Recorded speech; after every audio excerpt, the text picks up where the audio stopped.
This program is proudly brought to you by LateNightMedia.com for all your podcasting, comedy writing, and hot steaming pod needs. LateNightMedia.com. Conscious wisdom, challenging our skeptical, critical thinking, digging deep into the dark and the light, and exploring the depths of our mind, body, and spirit.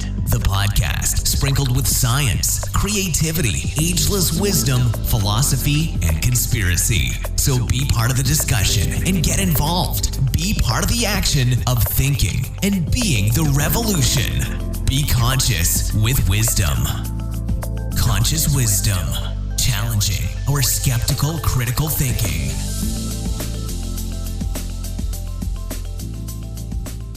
Hi guys, and welcome to episode 10. We've made it to the big 1-0, and it's a fantastic day for ones and zeros because they're numbers and numerology is good. So hopefully you all battled the eclipse. You came out good. You weren't as bloody as the moon, but that's what happens in the land of the eclipses. Now, we've got a great episode. We've got some really good guests, and today's topic for the Conscious Wisdom podcast is, did you sneeze in my face?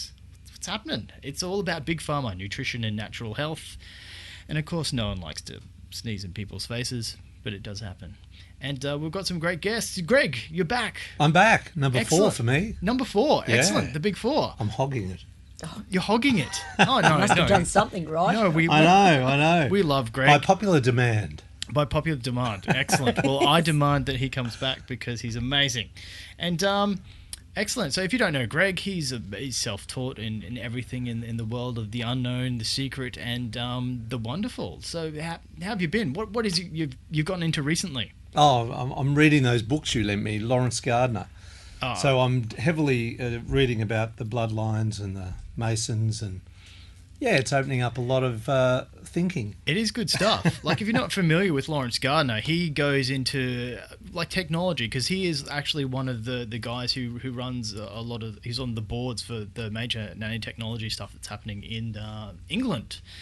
And I guess he got a bit disgruntled and went, screw you guys, and started telling everyone what was happening, which probably wasn't supposed to do. But since he's knighted, he can get away with that one. And he's incredibly well researched.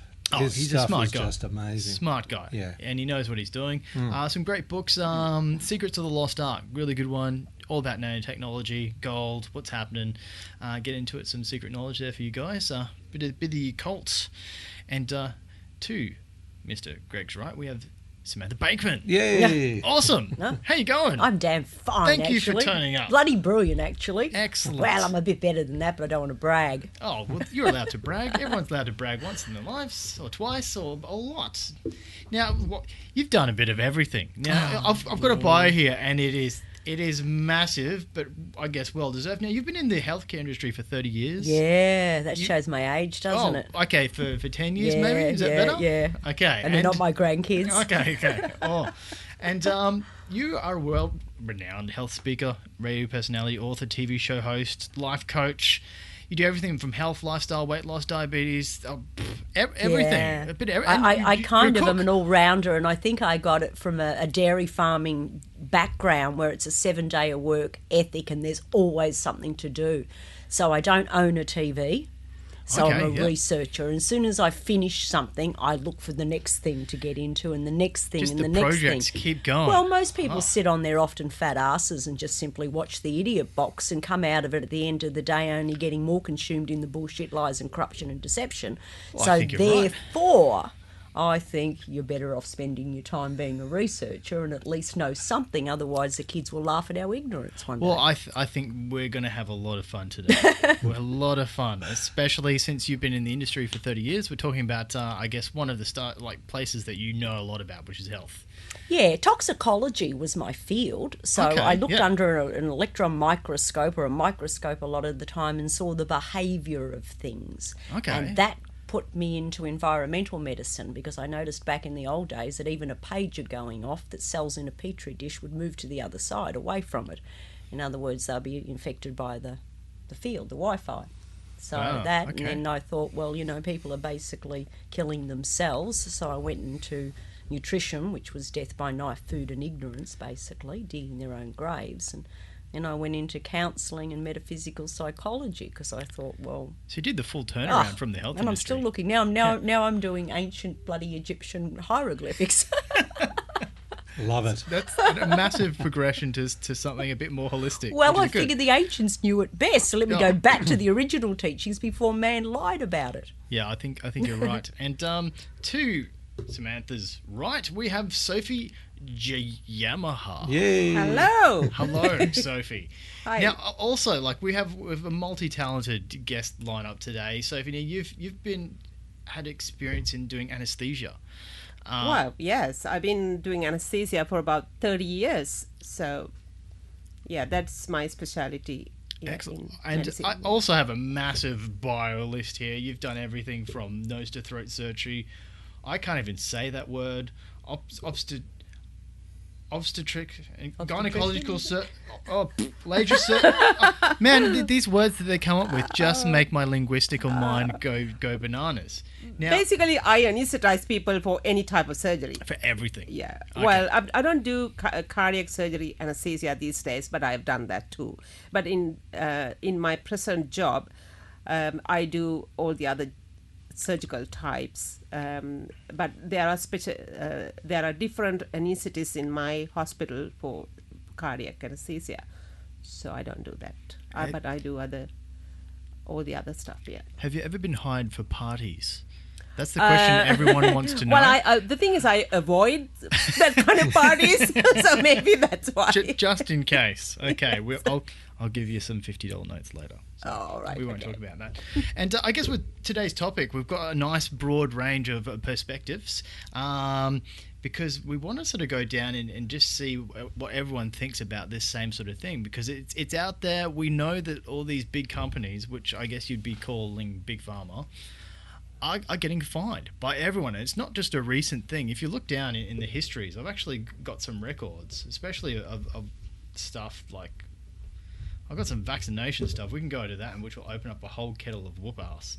I think, at least with our viewers. I don't know if we all agree here, but I'll pull up one bit of information because there's a lot of sources online which you can actually look. And what's the deal is they're getting fined for misrepresentation of what their drugs actually do. So what a lot of the companies are out there go, okay, they'll get their salesmen to go out and they get taught to push the drugs and kind of go, okay, but it helps you're in bed as well, or something like that. It helps you vigor, all that sort of stuff. And they're claiming all these things with certain drugs, and they don't do it. There's no claims, there's no scientific studies, and they just got hit up. I think Glaxo, someone in Klein, just got hit up really bad recently, and they're in the bad books.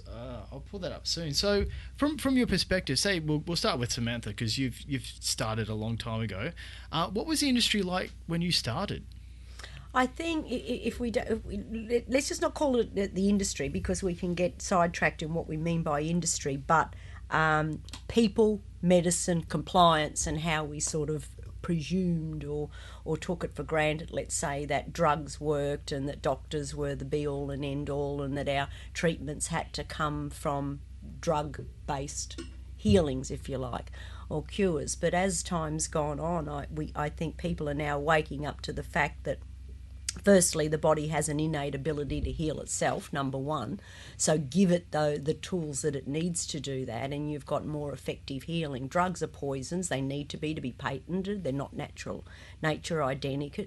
So they've always only been tests with it. Look at African countries where they test drugs on them and the kids are dying. We can touch on vaccination and that. But I think we once looked to doctors as, yes, they will save us. And these days what I've seen is more and more people are making the shift and realising that they are responsible for their health, including what they put in our mouth. I mean, everything we eat, it makes our hair, teeth, our nails, right down to our personality even. Well, you are what you eat. So obviously, Yeah. like what you're putting in your body is going to go somewhere, and your body has to process it. But it's in affecting some sort us of fashion. mentally too, as well Yeah. as on a physical level. I mean, when I was at school, there was lucky to be one bad kid in the class. Now you can't find one good one. And we all know that. We can't find one good one. Oh, I must have been that good one. I think. No, I wasn't. I was crazy. Yeah, I think I was. It was probably with the beard. Just makes us go So- crazy on full moons. So, yeah. Howl at the moon, he's got the beard. Oh. Oh, that's what I do. That's what I do. I always at least talk about beards once in every podcast. Everyone's probably knows this.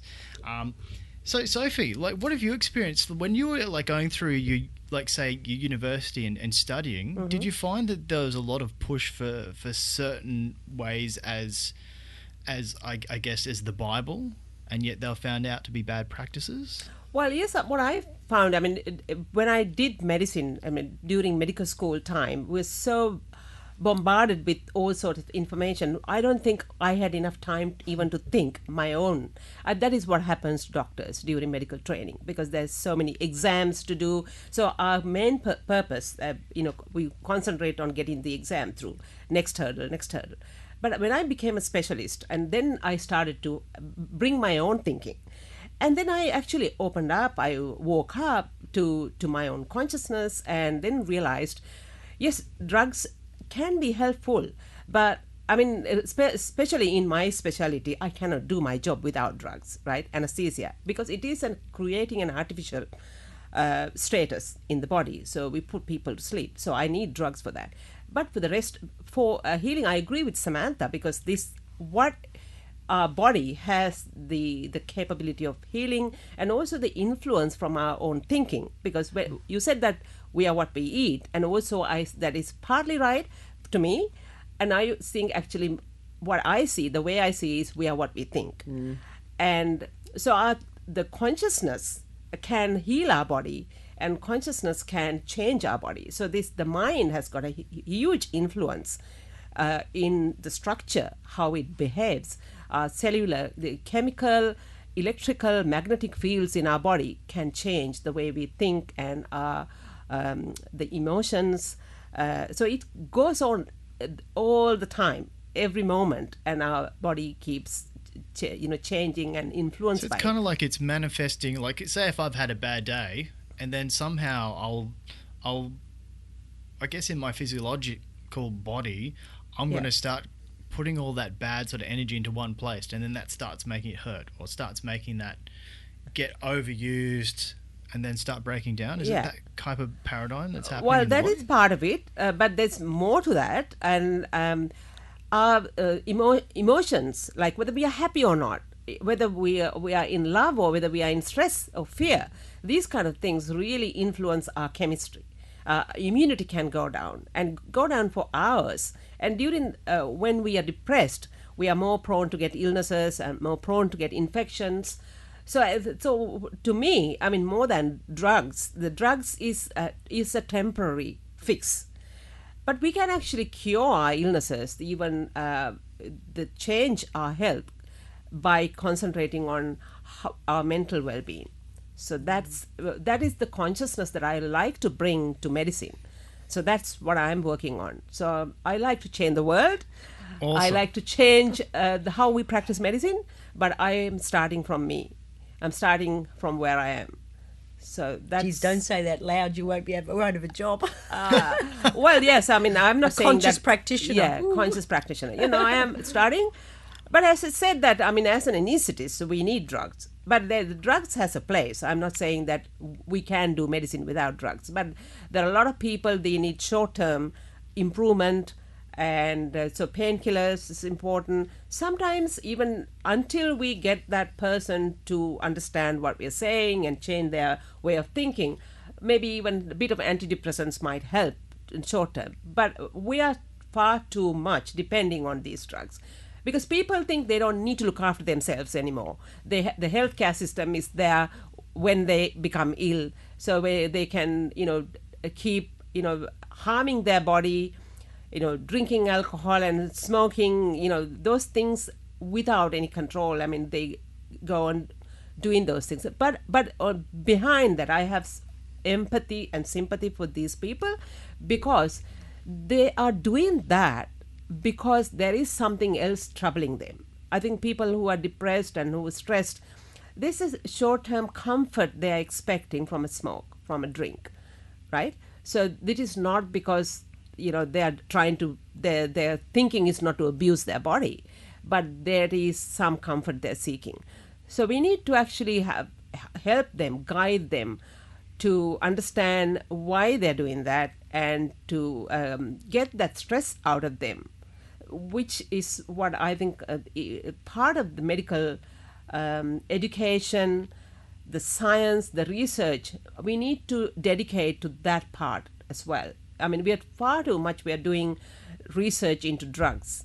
And it's just all the chemicals, and then yet if we're going, I guess if we're getting to a place where we think a pill is going to be a quick fix, and we're putting that into a mindset, it's not a good place. Yeah. Yes.